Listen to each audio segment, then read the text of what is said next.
Então, pessoal, assim, alguns avisos importantes. Para quem já está na comunidade, tá, e ainda não está fazendo curso de formação em neuropsicanálise na prática clínica, eu reforço o convite e, como sempre eu tenho dito, facilitamos a entrada de vocês nesse curso. A forma que vocês conseguirem custear, a gente vai adequar a forma de pagamento à acessibilidade para vocês, ou seja, importantíssimo que vocês tivessem esse curso lá. Por quê?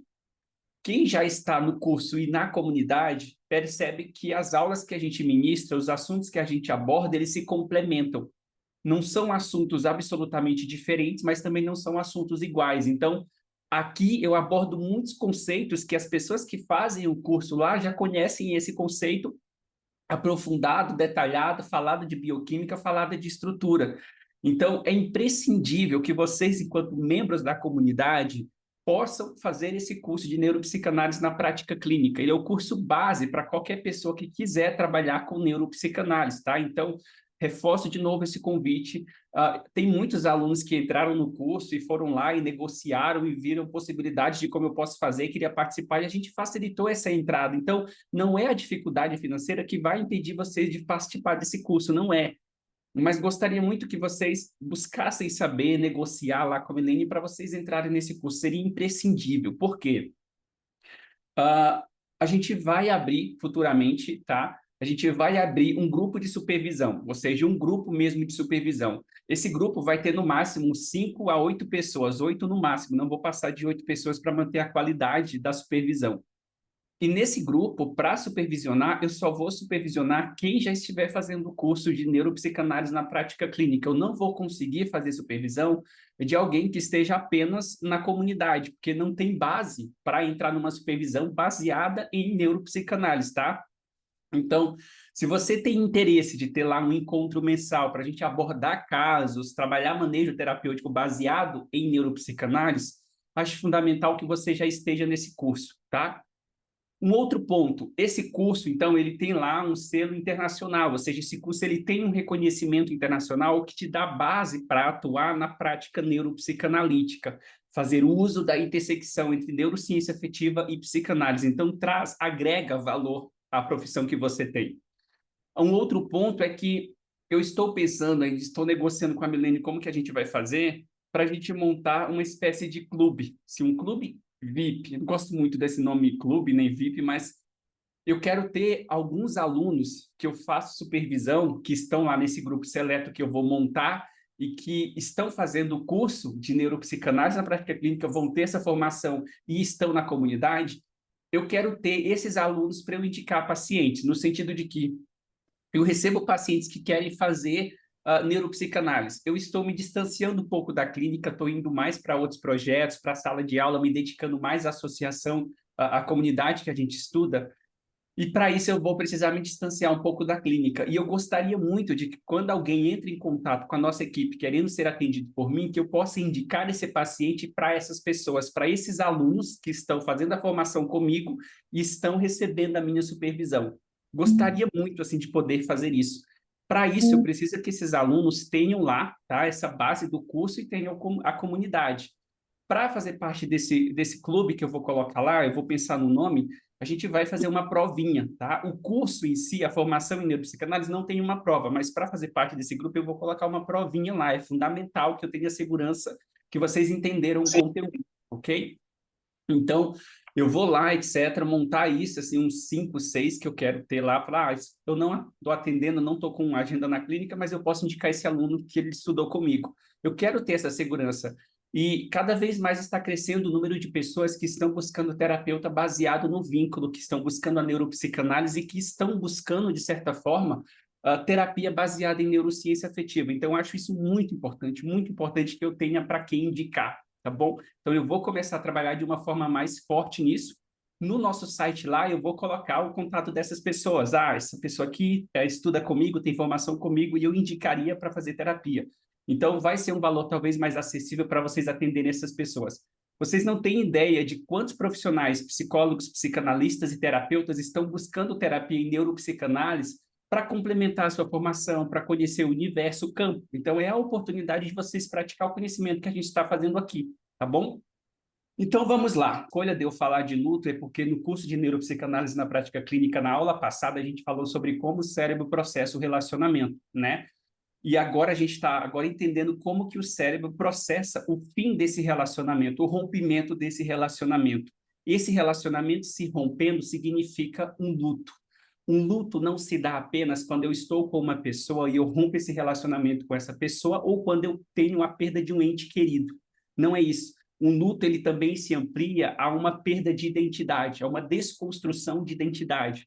Não é raro eu começar a trabalhar com pacientes e eu perceber que esse paciente começa a vivenciar as fases do luto. Por quê? Porque ele quebra a identidade de quem ele achava que era. Ele quebra a identidade de quem ele achava que ele era perante a família, perante o relacionamento, perante a sociedade. Ele quebra a identidade de um projeto, de uma ação, de um objetivo, de um comportamento, um hábito que ele tinha, um pensamento, uma função, um lugar na sociedade.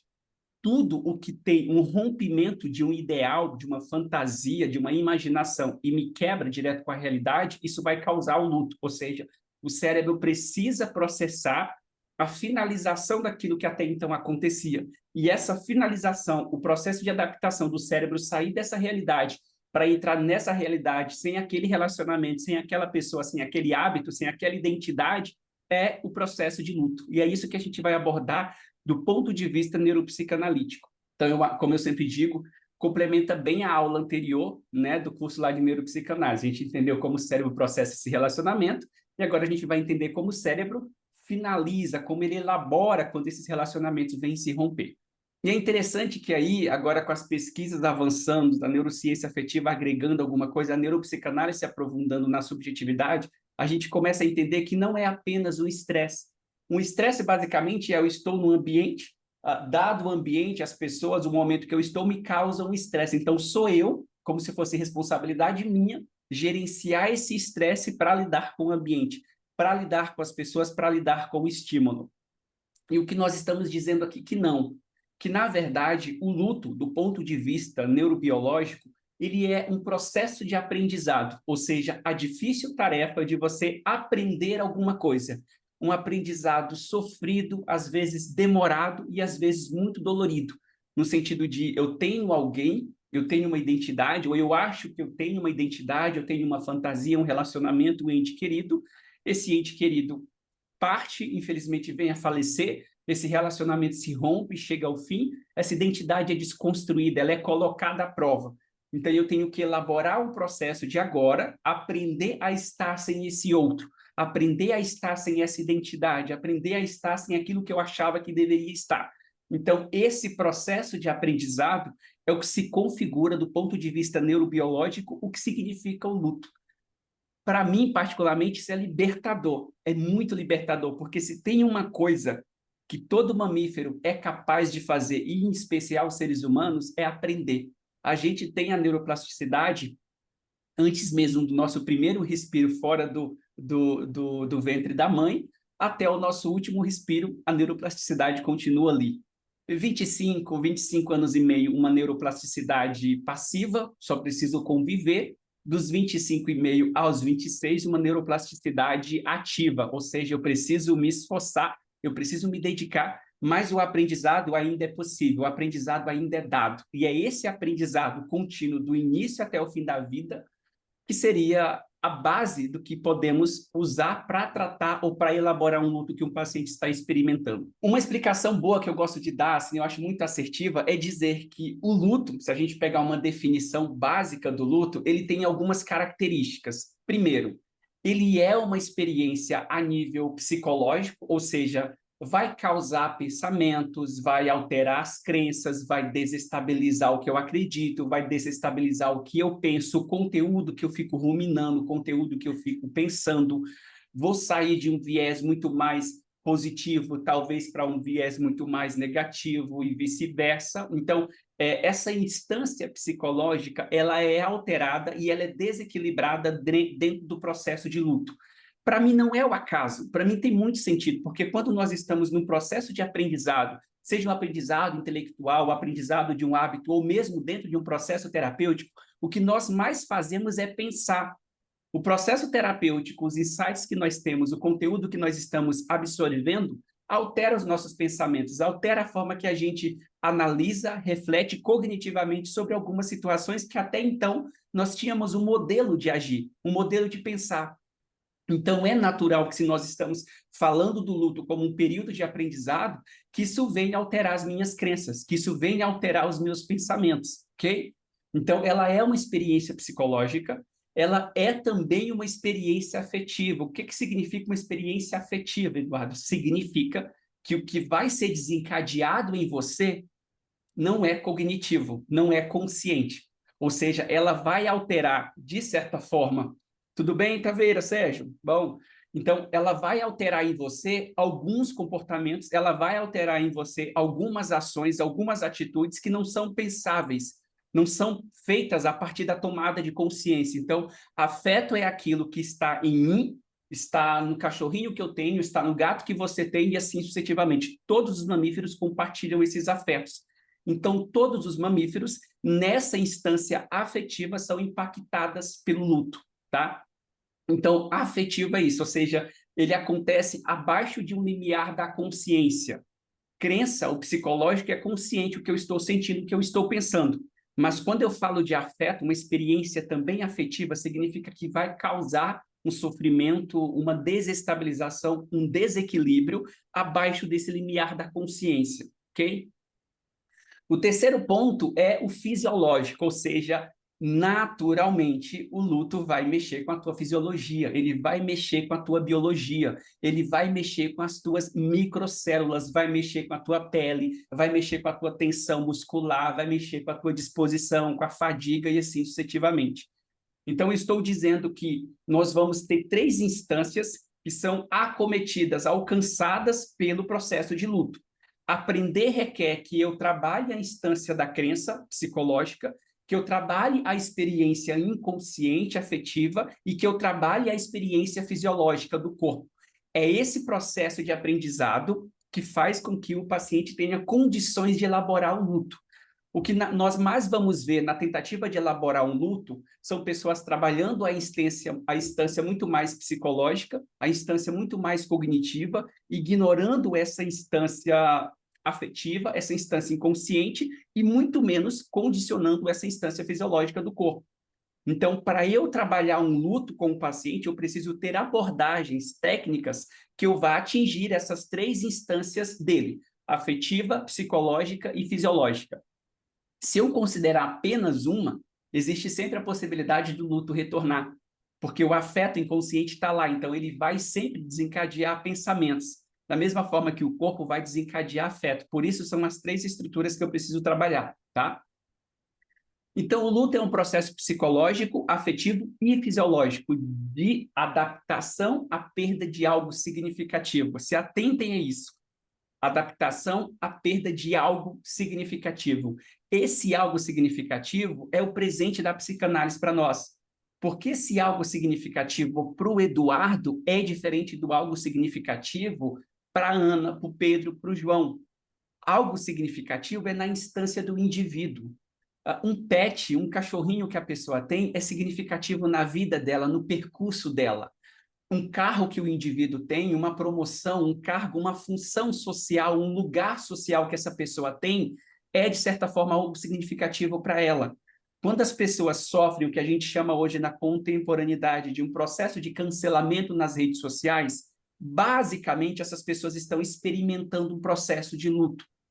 Por que um processo de luto? Porque esse lugar na rede social é significativo para esse indivíduo, por mais que na perspectiva do Eduardo possa não ter nada de significativo ali, pode ser tudo superficial. Para aquele indivíduo é significativo. E é essa subjetividade que a gente não pode abandonar, tá? É essa subjetividade que a gente deve considerar na elaboração do luto. Então, geralmente uma pessoa amada, gente, tem alguém com o microfone aberto ou não? Estou enganado.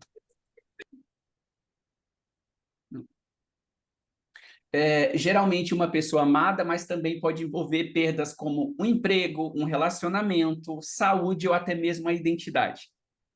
É interessante quando você começa a trabalhar a desconstrução de identidade de um paciente, de quem ele achava que era e de quem a família disse que ele deveria ser, ele sofre, ele passa pelo período de luto mesmo, assim, é claríssimo ele passando pelo luto.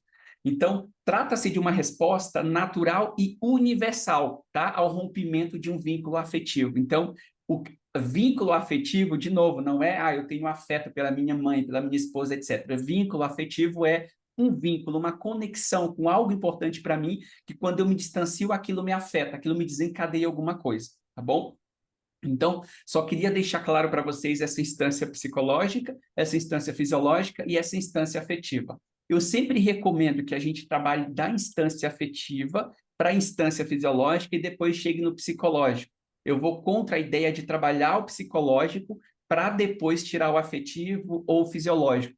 Porque trabalhar psicológico, gente, é retirar a consciência dos sintomas. Se eu tiro a consciência dos sintomas do indivíduo, eu não sei nem o que eu vou trabalhar a nível afetivo, muito menos a nível fisiológico, tá? Então, primeiro ponto, trabalho afetivo, fisiológico ou fisiológico afetivo para depois chegar no psicológico. Psicológico, geralmente, é uma instância que se resolve sozinha quando a gente trabalha as duas outras instâncias, ok? No meio, alocado ali, está o luto.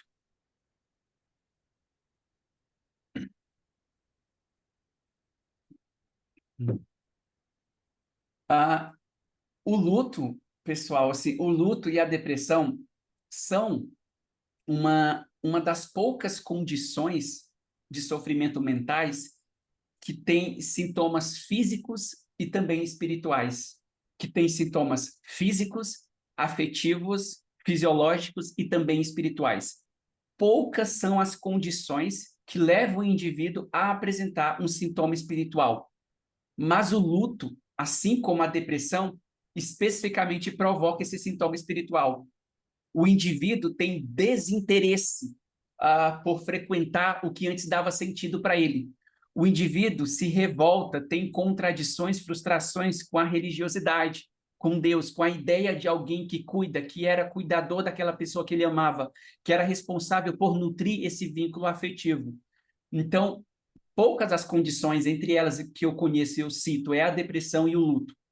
Então, se eu falo que alguém está passando por um processo de luto, significa que essa pessoa vai ter um prejuízo significativo, especificamente nas qualidades ou nas atividades religiosas dela.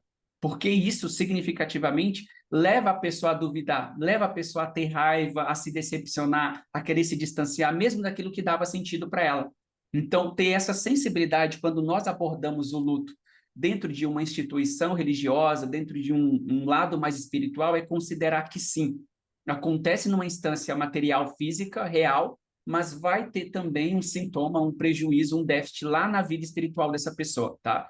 Eu queria muito abordar isso aqui, porque eu sei o quanto o luto, ele é abordado pela capelania, pelas pessoas que, de certa forma, estão lá fazendo esse exercício de trabalhar com as pessoas que estão em processo de luto, ok?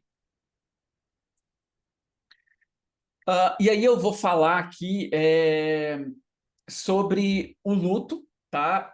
Pelo viés da psicologia, da psiquiatria, ou seja, o luto, desde da revisão do DSM em 2022, ele entrou, tá, no Manual Estatístico de Diagnósticos Psiquiátricos. Então, hoje, se você olhar na categoria para diagnosticar, o luto ele é considerado um transtorno. Dependendo, claro, da condição, do sofrimento que o luto esteja causando. Então, eu estou falando do luto, que é o título que eles colocaram foi Transtorno de Luto Prolongado, TLP, que aí ele se associa junto com os transtornos depressivos. Então, eu tenho lá a depressão, eu tenho lá a bipolaridade, que vai entrar na categoria de humor, mas também associada à depressão. Ou seja, hoje os psicólogos, os psiquiatras trabalham com a ideia de pegar um luto que ultrapassa ali uma quantidade de tempo e caracterizar esse luto como um transtorno, ou seja, precisa de um tratamento, precisa de um acompanhamento, de um tratamento multidisciplinar. Então, por mais que eu consulto o DSM muito pouco, geralmente quando eu vou indicar um paciente para um diagnóstico, ou mesmo na faculdade, a gente é obrigado a utilizar o DSM. Mas a título de curiosidade, eu queria trazer isso para vocês, né? Dizer que o luto, dependendo da gravidade ou do quanto a pessoa está sofrendo, sendo dificuldade em relação a elaborar esse luto, ele é considerado um transtorno, tá? E aí existe, então, algumas considerações, a gente sempre trabalha no diagnóstico baseado no DSM através de critérios. O que me entristece muito nos critérios do DSM é que ele não considera subjetividade, não há o indivíduo ali. A gente olha só para o sintoma, tá? Isso acho que é um problema para mim. mas então ele é reconhecido mundialmente, tá, como um transtorno, quando a pessoa não consegue se recuperar emocionalmente de uma perda de um ente querido, mesmo após um tempo significativo. Eu vou entrar nos critérios com vocês daqui a pouco. Então, a pessoa fica presa nesse processo de luto. Os sintomas continuam intensos mesmo passando o tempo prolongado desse luto acontecer, duradouros, debilitantes e afetam a vida social, profissional e afetiva, ou seja, ainda no processo de luto, depois de 2 anos, a pessoa não consegue ir para o mundo, a pessoa não consegue se relacionar, a pessoa não consegue retomar as suas atividades, a pessoa não consegue retomar a sua autonomia, não consegue desenvolver, resgatar o prazer que ela tinha pela vida, pelas atividades, pelas pessoas anterior à perda que ela teve, tá? Então, nesse critério, nós entramos aí num TLP, transtorno de luto prolongado. Eu vou passar rapidamente, vocês vão ter acesso a isso, mas eu vou passar rapidamente lá pelos critérios que o DSM estabelece, dando uma pincelada para vocês, tá? Primeiro ponto, para você entrar no critério, a pessoa precisa ter tido uma perda significativa nos últimos 12 ou 6 meses. Ou seja, de 12 a 6 meses, a pessoa tem que ter passado por um período de perda significativa. Um ente querido, ter perdido um cargo na sociedade, um cargo público, um cancelamento na rede social, a pessoa ter rompido o relacionamento, ter perdido um ente querido, uma mãe, um pai, e assim sucessivamente. Então, esse seria o primeiro critério. Se não existe essa perda significativa que o indivíduo, junto com o terapeuta, consiga identificar, nós iríamos para outras possibilidades e não consideraríamos o TLP, ok? O segundo critério é o tempo mínimo. Quando a gente fala de tempo mínimo para estabelecer, significa assim, se passou esse período, a pessoa ainda continua tendo sintomas do luto, significa que ela está entrando no TLP. Para os adultos, esse tempo mínimo é 12 meses, ou seja, uma pessoa adulta aí, há 1 ano é o período que ela pode sofrer, ser acometida por esse luto, ter ali suas atividades, a sua rotina impactada por esse luto, depois ela começa a retomar. Para uma criança, ali a gente está falando, sei lá, de 12 até 16 anos, a gente vai considerar que são 6 meses. Ou seja, 6 meses, a gente está tendo uma obra aqui, talvez fique dando um ruído aqui, não sei se está muito alto ou se está baixinho, mas é porque está tendo obra aqui. Então, assim, para criança é 6 meses. Criança, pela quantidade de neuroplasticidade, a possibilidade dela elaborar o luto, de reaprender um hábito, de passar por esse período de adaptação, é muito mais fácil do que para um adulto, tá? Então, para a criança, aí a gente considera 6 meses. 6 meses sofrendo pelo luto, também um TLP. Deixa eu ver se alguém comentou alguma coisa. Perfeito, obrigado, Márcio. Um dos sintomas principais, aí a gente está falando aqui, o critério C, eles apresentam 2 sintomas. Um desses sintomas, pelo menos um deles, tem que estar presente se a gente está falando que a pessoa está nesse transtorno TLP, tá? Primeiro, a saudade intensa ou persistente da pessoa falecida. E aqui é uma das coisas que eu tenho muito cuidado quando a gente vai aplicar DSM nos pacientes, porque eu falo, o que significa saudade intensa para o Eduardo não é o que significa saudade intensa, por exemplo, para a Márcia. Saudade intensa para o Eduardo é, sei lá, uma pessoa que ficou, não consegue, sei lá, posso ficar 6 meses longe da pessoa, não sinto saudade intensa, mas se passar de 10 meses, aí eu sinto saudade intensa. Para outra pessoa, 1 mês longe da pessoa já representa uma saudade intensa. Então, o que é saudade intensa falando dessa subjetividade, tá? Mas tem que ter uma saudade intensa, a pessoa falar do indivíduo ali, etc., e falar que não consegue viver, que sente saudade desse indivíduo. Ou o segundo critério ali é tristeza ou sofrimento emocional intenso relacionado à perda. Então, a pessoa tocar naquele assunto e começar a chorar. A pessoa tocar naquele assunto, lembrar daquela pessoa, querer se isolar. A pessoa lembrar daquilo e aquilo acometer uma emoção negativa nela. Tá? Critério D. Aqui eles estabelecem 8 critérios e desse critério D aqui, pelo menos 3 desses 8 precisam estar presentes para a gente categorizar, tá? um TLP. O primeiro, dificuldade em aceitar a morte, então a pessoa passa por um processo de negação, ela tenta encontrar uma justificativa, uma explicação para aquilo para não aceitar a morte. Sentimento de descrença ou topor emocional, ou seja, a pessoa fica realmente desacreditada daquilo, se nega a entender, a elaborar, a abordar aquele assunto. Evitação de lembranças da pessoa falecida, então evita pegar uma foto, entrar no quarto, pegar uma roupa, sentir o cheiro de perfume, ir a locais que a pessoa ia junto com ela. Quarto, intensa dor emocional quando exposto às memórias da pessoa. Então, as pessoas num grupo conversando, alguém fala sobre aquela pessoa, aquilo já desencadeia uma tristeza, um choro na pessoa, dificuldade em elaborar aquilo. 5, sentimento de vazio, sem sentido, ou que parte de si morreu com o outro, ou seja, vida sem sentido, atividade sem sentido, a minha existência não tem mais sentido sem a outra pessoa.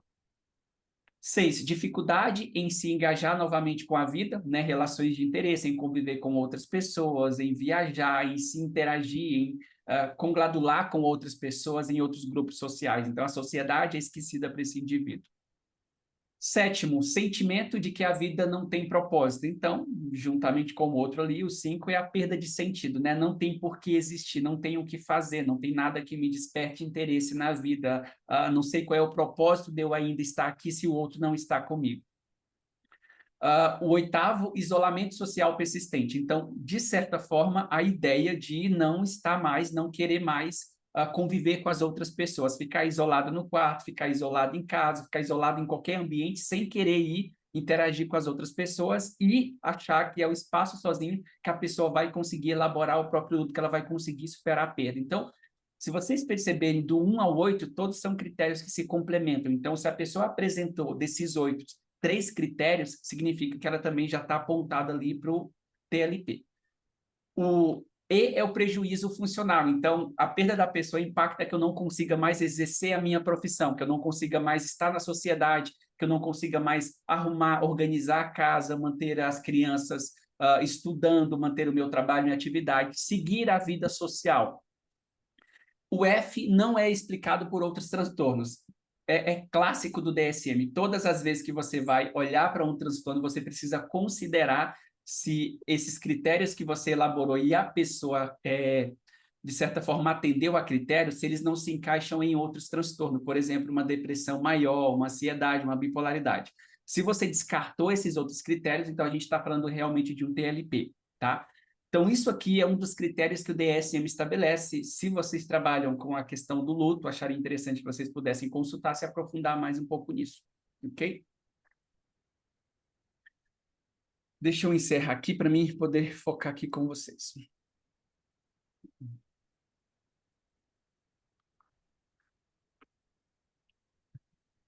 Ok, então se a gente está falando de luto, gente, nós estamos falando basicamente de um sisteminha emocional, né, que nós abordamos de forma bastante significativa lá na outra aula, né? A gente está falando do panic e grief. Basicamente, nós estamos falando do pânico e do luto, ou seja, da tristeza, nós estamos falando da perda de vínculo. Já é bem claro para quem faz o curso lá de neuropsicanálise, que a gente entra, a gente tem uma aula só sobre cada um desses sistemas, e esse é um dos sistemas mais importantes que a gente tem. Vocês já sabem que quando esse sistema ele entra em ação, é para chamar um cuidador. Ou seja, todas as vezes, e isso não é somente para seres humanos, é para qualquer mamífero. Todas as vezes que um cuidador se distancia, que um cuidador não está presente, a nível inconsciente, para o ser vivo, para o mamífero, isso significa a possibilidade de morte. Então, ter um cuidador presente é a garantia da continuidade, é a garantia da existência. Isso é tão básico que é por isso que dói, que é por isso que não é necessário um neocórtex evoluído para você ativar, para você ser desencadeado por comportamentos derivados do panic e grief.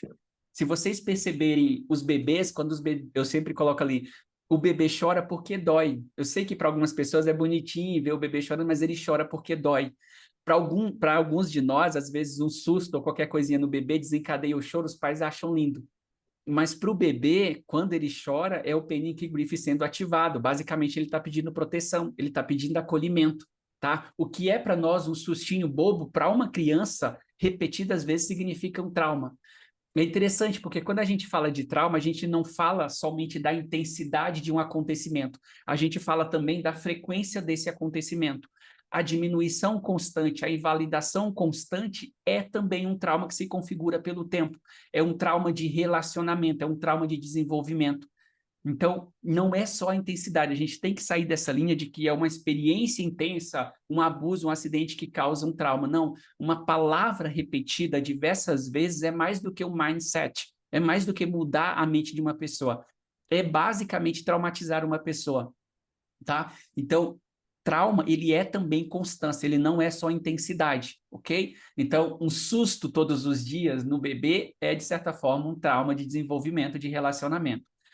Então, quando uma mãe, por exemplo, pássaro, sai para buscar comida, ou ela vai buscar comida para si mesma, vai se relacionar, vai tomar uma água, ela está lá, ela está ali por perto do ninho, mas está entretida com o seu próprio sistema psíquico, buscando as suas próprias necessidades.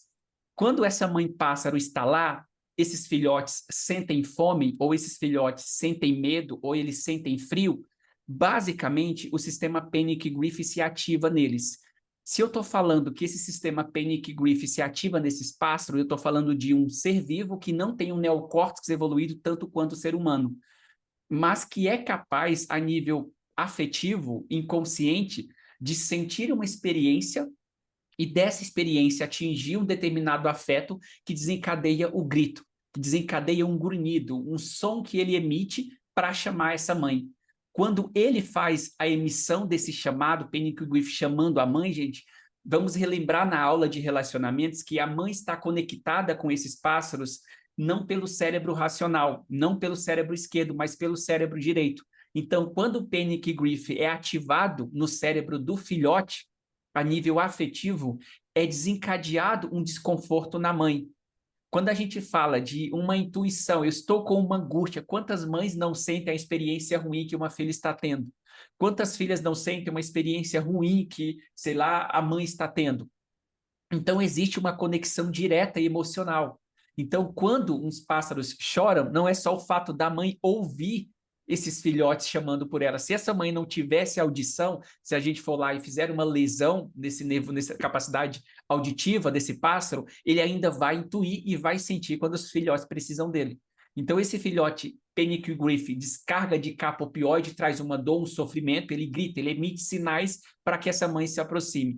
Quando essa mãe retorna e traz ali um aconchego, começa a aquecer esses filhotes na chuva, no frio, basicamente esse capa opioide se transforma em mu opioide, eles têm uma sensação de calmaria, uma sensação de relaxamento. Um abraço mesmo que nós recebemos no momento de vulnerabilidade, no momento de medo. Então, todas as vezes que essa mãe chega, ela transforma a capa opioide em mu opioide. Outro exemplo que eu coloquei, uma ovelha. Quando uma ovelha também sente medo, quando ela se perde ali no pasto brincando com as outras ovelhinhas e ela começa a emitir sinais chamando por essa mãe, existe, por mais que não seja perceptível para nós humanos, um medo nessa ovelha, um medo nesse mamífero como em qualquer outro mamífero.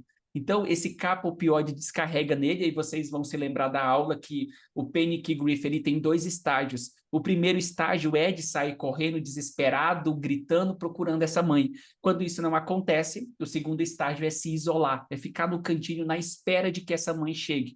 Então, esse capa opioide entra nesses dois estágios. Quando essa mãe ouve o sinal desse filhote, etc., a mãe vai até ele, porque a mãe, biologicamente, também é preparada para cuidar. Existem receptores de mu opioide nessa mãe que corresponde ao que o bebê sente. Então, o bebê chama, lá do outro lado tem uma mãe que está pronta para escutar, que vai no encontro desse filhote e acolhe, dá o que ele precisa, então o capa opioide se transforma em mu opioide.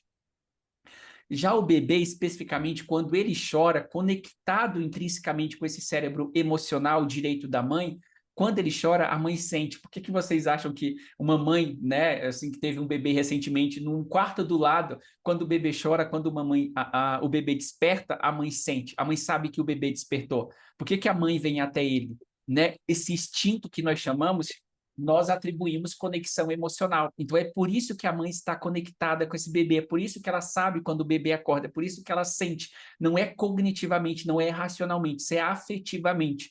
É por isso que as mães, nos reinos dos outros animais, são tão efetivas no cuidado, trabalhado por esse sistema Panic-Grief e o sistema Care de cuidado. Então, essa dor faz o bebê, assim como os outros animais, emitir sinais, vocalizações de choro, etc., que vão funcionar como um grito, um sinal biológico para trazer esse cuidador, para trazer esse protetor. Então, o choro ele não é só uma comunicação, ele é esse reflexo perceptivo, auditivo, neuroafetivo desse Panic-Grief sendo ativado nesse bebê. Então, se nós estamos falando de rompimento de vínculo, nós estamos falando basicamente da ativação desse sistema. E aí, esse sistema, gente, é isso que eu quero que vocês frisem na cabeça de vocês. As únicas formas da gente silenciar esse sistema, desligar o panic grief, transformar a capa opioide em mu-opioide, não é só com carinho, não é só em juntar o cuidador com quem precisa de cuidado, não é só em juntar alguém que rompeu o relacionamento com a pessoa que ela queria se relacionar.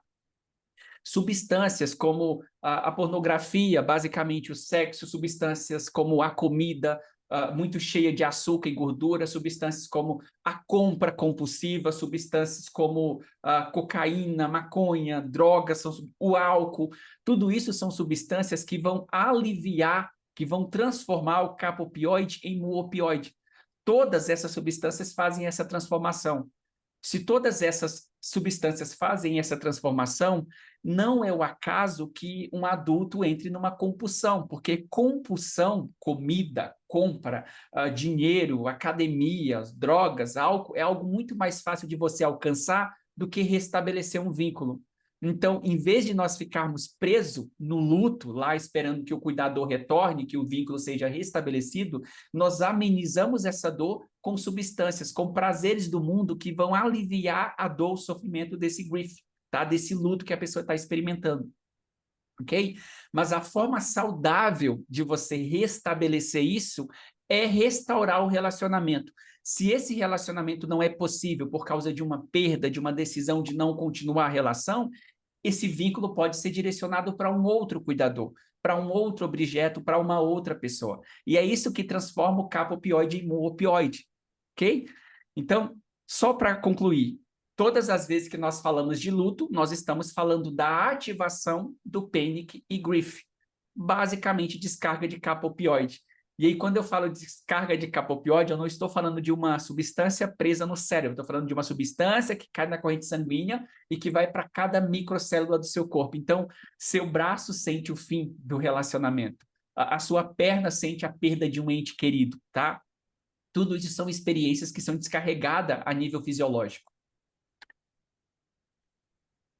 Panic grief, então, é fundamental para a nossa existência. É o que garante a nossa continuidade, não só a continuidade do vínculo, da sobrevivência, da segurança, do acolhimento, mas também a continuidade da espécie, porque o vínculo é necessário, tá? É o vínculo ali que garante que você vá pertencer, que você vá ter uma probabilidade de continuar vivo, de ter uma segurança convivendo em grupo.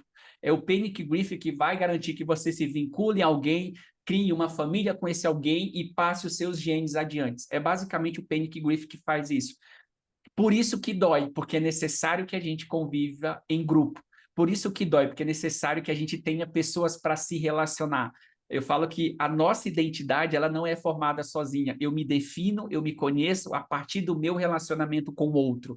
Ninguém evolui, ninguém desenvolve a ideia de autoconhecimento sozinho.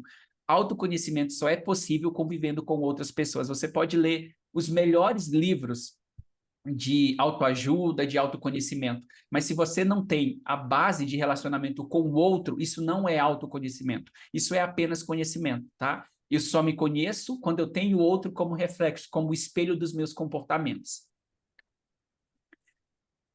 Entendemos, então, que isso é o luto. O luto vai sempre ser desencadeado por esse sistema panic e grief. Agora, vamos entender, então, o que é o vínculo, como que se forma essa ideia do panic e grief, como que o bebê constrói essa identidade com a mãe, como que você constrói essa identidade com o seu parceiro, com a sua parceira, como que você constrói essa identidade basicamente com a sua identidade fantasiosa, com esse grupo social, com a função, com o cargo, com quem você achava que você era, com a família que você achava que pertencia, com o relacionamento que você achava que tinha e assim sucessivamente.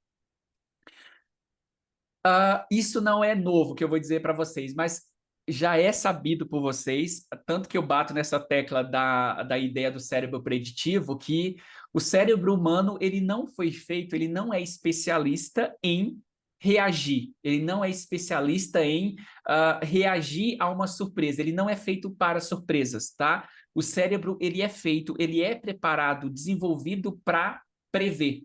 Ele tenta prever acontecimentos, ele tenta prever o que vai acontecer. A partir dessa previsão, ele consegue, então, ter uma solução na próxima vez que aquilo acontecer.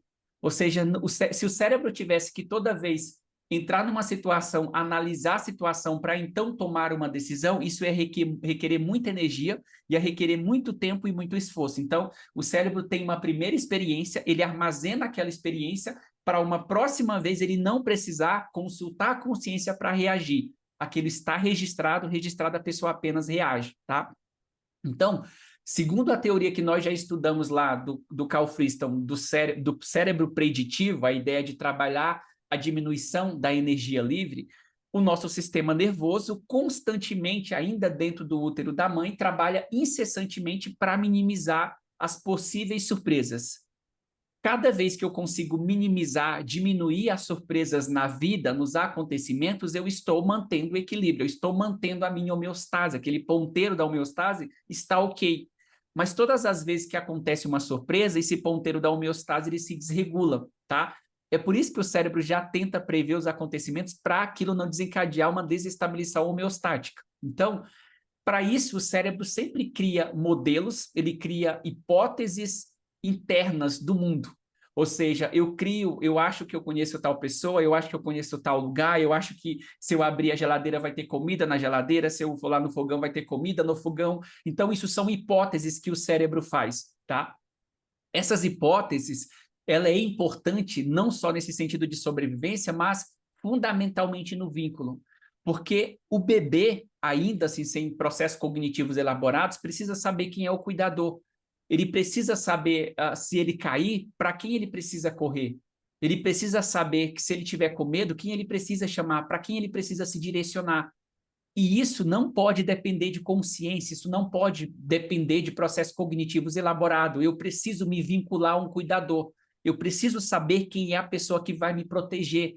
Eu preciso saber quem é a pessoa que vai cuidar de mim. Eu preciso saber quem é a pessoa que eu preciso chamar se eu tiver medo, se eu tiver dor, se eu sentir fome, se eu sentir frio. Assim como aqueles pássaros, na primitividade deles, sabem que eles estão chamando, assim como aquela ovelha, nas limitações dela, sabe quem está chamando, aquele bebê, nas limitações cognitivas e intelectuais dele, ele sabe quem ele está chamando.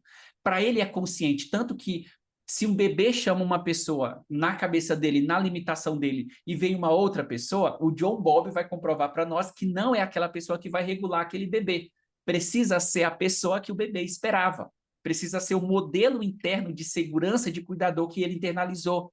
Se aquela pessoa não corresponde a nível de cheiro, né, o aroma que aquela pessoa traz, a fisionomia, o comportamento, a ação, a presença afetiva daquela pessoa, não corresponde à previsão que o bebê tem de quem é o cuidador, de quem é que ele estava chamando, não é sempre que esse bebê vai se acalmar. Por isso que às vezes o bebê sai do colo da mãe e aí vai para o colo da avó, continua sendo um ser humano, alguém que ama muito ele, mas o bebê continua chorando até que ele consiga chegar no colo da mãe.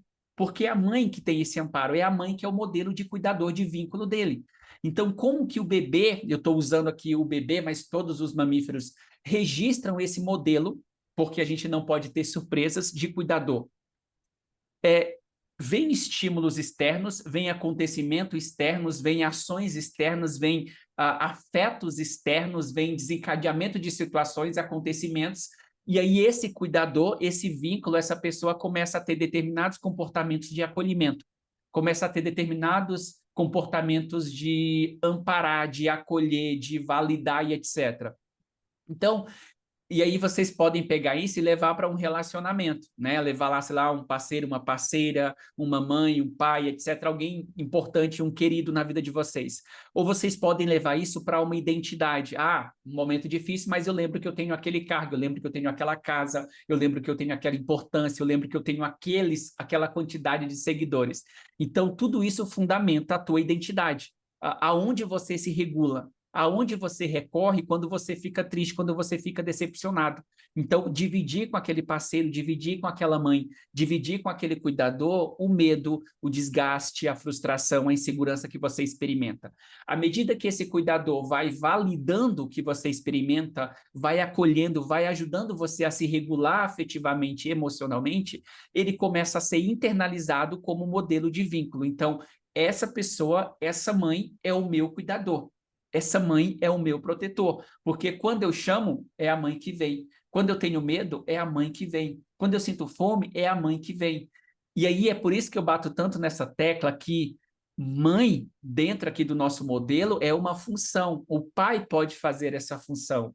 A avó pode fazer essa função. O que vai estabelecer um modelo de vínculo não é basicamente a biologia feminina, não é basicamente apenas quem gerou. Quem gerou tem uma influência, mas se eu tenho, por exemplo, uma criança que foi abandonada pela mãe, mas essa criança, ainda no período de 2 anos ali, ela encontra um cuidador, alguém que faça esse papel de acolhimento, de validação de cuidado, essa criança estabelece um modelo de vínculo e esse alguém representa o modelo de vínculo para essa criança. Então, uma criança pode muito bem ser adotada e, desde que bem trabalhada, ela estabelecer um modelo de vínculo saudável, tá? Então, nós vamos ter uma realidade e essa realidade vai intuir experiências em nós, de principalmente a nível bebê, afetiva, de regulação emocional, aquilo estabelece o modelo de vínculo. Então, tenham lá esse modelo de vínculo estabelecido. O que nós precisamos entender, falando das memórias implícitas e das memórias explícitas, ou seja, memória que eu consigo lembrar, verbalizar, e memórias que eu não consigo verbalizar, lembrar e falar quando elas foram consolidadas, esse modelo de vínculo, conforme isso vai se repetindo, ele vai transitar, ele vai sair dessa região, às vezes, se eu estou falando de um adulto, se eu estou falando de uma criança em desenvolvimento, desse neocórtex, vai transitar para esse sistema límbico e vai chegar nesse tronco cerebral barra sistema límbico. Ou seja, essa memória ela pode ser construída tanto a nível consciente, ou seja, conscientemente eu sei que eu estou me relacionando com uma pessoa, conscientemente eu sei que eu estou no relacionamento, conscientemente eu sei que essa pessoa é a minha mãe. Mas depois essa memória vai automatizando e vai se tornar uma memória subcortical, uma memória implícita. O que significa que você vai ver seu parceiro e você não vai precisar tomar consciência da onde você conhece, quem é aquela pessoa, se você tem um relacionamento, se você não tem um relacionamento, porque aquela memória já está introjetada. Quem nunca confundiu um parceiro, sei lá, um parceiro que às vezes está de costas, e aí você olha para aquele parceiro e você fala, é tal pessoa, daí você chega lá, não é. Porque o modelo fisiológico, fisionomia física que o seu cérebro colocou na memória subcortical é aquela. E aí tem alguém que tem aquilo semelhante, você vai lá, chega, não é a pessoa. Então, tudo isso é modelo preditivo. Você intui que aquele é a pessoa que você espera, de repente não é. Então, quando uma criança, por exemplo, se a mãe corta o cabelo, às vezes a mãe chega perto da criança, a criança como ela leva um tempinho para ela elaborar, para ela entender que aquilo é a mãe através de outros sentidos, de outras confirmações, que não mais a fisionomia, tá? Então, nesse sentido, basicamente, isso vai se tornando um modelo subcortical, porque eu não preciso, eu não tenho que parar e pensar se eu estou me relacionando com aquela pessoa. Imagina se eu tivesse que parar todas as vezes que vejo a minha mãe e achar que aquela é a minha mãe. Se eu tivesse que parar todas as vezes e achar que aquilo é a pessoa que eu gosto, a pessoa que eu estou me relacionando. Então, é por isso que o cérebro automatiza as coisas. A automatização é uma comprovação, basicamente, de uma homeostase. Quanto mais eu consigo estabelecer e automatizar experiências afetivas, mais eu tenho possibilidade de ter uma vida homeostaticamente estabilizada, tá?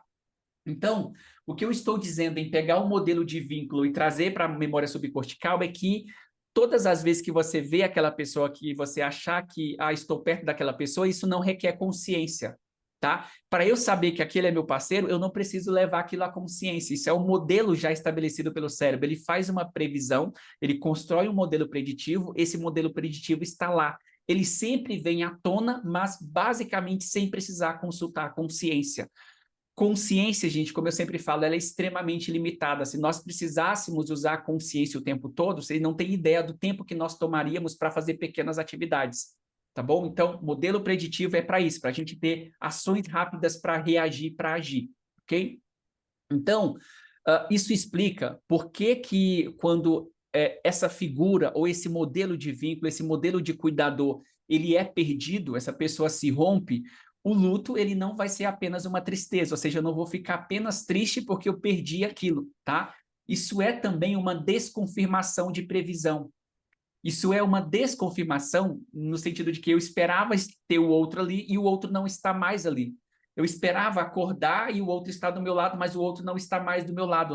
Ou seja, o cérebro me deu um modelo preditivo de que eu iria acordar, o parceiro ou a parceira estava do lado da cama. Quando eu, então, acordo, olho para o lado desse parceiro, essa parceira não está, capa opioide descarregado na corrente sanguínea, choro, dor, perda de objeto amado. Tá? Isso é a quebra, por exemplo, de um modelo preditivo. Por isso que eu falo para vocês que, às vezes, as pessoas preferem conviver num relacionamento disfuncional do que atualizar o seu modelo preditivo. Porque desconfirmar modelo preditivo dói mais, gera mais sofrimento do que estar e sofrer fisicamente no relacionamento. Acreditem nisso. A nível neurocientífico, desconfirmar a previsão dói muito mais, se a gente está falando no campo afetivo, do que o sofrimento físico, do que o sofrimento fisiológico. Então, vínculo pode ou não pode ser construído conscientemente, vai para essa região sistema límbico e se torna, então, uma memória que só vem à tona. Não preciso pensar sobre ela, tá? Então, se eu estou falando nesse sentido do vínculo, eu estou dizendo basicamente que o luto, ou seja, o que vai desencadear um luto, um modelo de vínculo em uma pessoa, por exemplo, eu já tive muitas vezes em que, sei lá, eu saí de um trabalho ou eu rompi determinadas amizades e aí eu sonhava com aquela amizade, eu sonhava que a gente estava bem, que a gente tinha se restabelecido. E quando eu acordava, eu percebia que aquilo era um sonho. Nossa, então eu sonhei, eu não restabeleci a amizade com aquela pessoa. E aquilo me causava dor, aquilo me causava sofrimento. Pode acontecer com um emprego, pode acontecer com uma função, pode acontecer, sei lá, com uma casa que você ia comprar e não deu certo, uma viagem que você ia fazer e não conseguiu. Tudo isso, uma promoção que você ia receber e infelizmente não recebeu. Tudo isso vai desencadear o panic grief, tá? Então, nós vivemos uma série de lutos na nossa vida. Não é somente luto na perda de um ente querido ou no rompimento de relacionamento. Todo tipo de quebra, todo tipo de quebra vai ativar esse modelo primitivo de panic grief, que vai ser responsável pelo objeto que eu queria, pelo prazer que aquele objeto iria me causar, e infelizmente não consegui por essa perda, por esse rompimento, por esse não acontecimento, essa não conclusão. Coloquei alguns exemplos assim para vocês ampliar o que vai gerar, de certa forma, experiências de luto em pessoas. O fim de uma função ou um cargo profissional não é o acaso que pessoas que têm uma função, às vezes pública, sei lá, um diretor, um político, etc., ou as pessoas que têm uma referência social de grandeza, de prosperidade financeira, de repente essas pessoas perdem tudo. Não é o acaso que alguma dessas pessoas passam por um período de depressão, de desestabilização, às vezes atentam contra a própria vida, porque aquilo era a identidade de um indivíduo. Então, isso faz ele passar por um processo de luto. A perda de uma identidade, né? Então, uma criança que vai receber um irmãozinho, ou você que estava, sei lá, sendo filho único, que agora vai ter que mudar o seu estilo de vida, vai ter que dividir o quarto com o irmãozinho e vai gerar um desconforto. Isso também é um período de luto. A exclusão de um grupo de pertencimento. Então, a ideia de eu abandonar um grupo religioso, um grupo social, um grupo musical, um grupo de teatro, sair fora desse grupo porque eu fui expulso, porque eu fui retirado, porque eu não pertenço, porque eu tenho que mudar de cidade. Isso para os adolescentes é muito difícil, para as crianças é muito difícil. Sair desse grupo, agora tenho que me incluir em um outro grupo. Também é um processo de luto. Término de um relacionamento, e aí a gente está falando de um relacionamento conjugal, amoroso, ou o exemplo que eu acabei de dar, uma amizade intensa, né? O rompimento desse vínculo, não falar mais com aquela pessoa, não ter mais aquele relacionamento na faculdade, no trabalho, etc., na vizinhança, vai gerar também um processo de luto. A mudança de aparência, né? A rotina, o mesmo papel social. Então, a ideia de que algumas pessoas passam por um tratamento, aí exemplo, a quimioterapia para o câncer, e essas pessoas perdem o cabelo, precisam tirar o cabelo, etc., perdem a sobrancelha. Algumas pessoas que até então tinham um corpo físico e de repente essas pessoas começam a ganhar peso ou têm muito peso e começam a perder peso. Tudo são questões de identidade que trazem também um processo de luto entre quem eu era e quem eu sou agora, em o que eu tinha e o que eu não tenho mais. São processos de perda que vai gerar um desconforto, um capo opioide. A renúncia de um comportamento que antes dava senso de controle ou prazer, como deixar um vício ou uma defesa psíquica. Então, toda pessoa que sai das drogas, gente, ela passa por um processo de luto. Todas as pessoas que entram no processo de abstinência estão entrando no processo de luto. Todas as pessoas que, de certa forma, tinham o hábito, uma rotina de, passava na casa de tal pessoa todos os dias, ou ia todos os dias para essa pessoa para a academia, todos os dias para essa pessoa para o trabalho, e de repente perdem essa pessoa, tem ali também uma quebra de vínculo, tá? Tudo isso são acontecimentos, circunstâncias que vão desencadear o panic grief.